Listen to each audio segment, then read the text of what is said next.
Before I start a project, I like to ensure that my nail is set appropriately. So right here, I got a 16 gauge finish nailer with 2-inch stainless steel nails. This is rated from 70 PSI to 120 PSI. I'll set my compressor to 120 PSI to ensure I have the firing power to make that nail recess. My depth setting currently, it's a little outward, and we're just gonna get a piece up here and nail it in and see where it's at. What you want to avoid when nailing are getting any of these shiners, because that's not recessing under the surface all the way. So what I'm gonna do, I'm gonna take my gun, I'm gonna bring it all the way in, and we're gonna shoot one up and see what happens. So right there, it's okay, but you know, that's a little too far. We're not trying to dig holes into the stone. So I'm gonna pull this back, just lightly adjust it, and then shoot another one.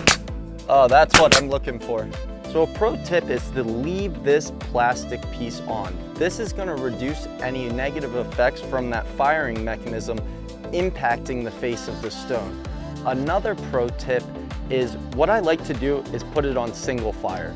Everyone likes bump fire, it's fast, it's easy, but you run into issues with this product because if I don't maintain pressure the entire time, and if I'm bump firing, what you will see is you're gonna pull that gun back before that nail is allowed to naturally recess under the surface all the way.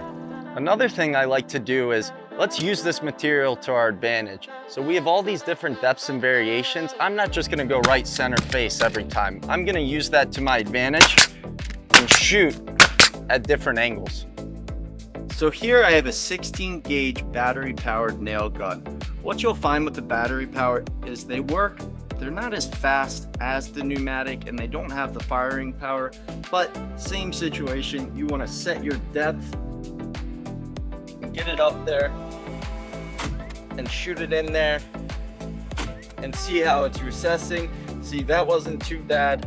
If you ever have a stone that you shoot and the nail is sticking out, you can just take a set, get it in there, pop it down. When it comes to interior installations, all of the same concepts apply. However, for interior, you can use an 18 gauge or a 16 gauge. I tend to use an 18 gauge because it's just a little smaller nail.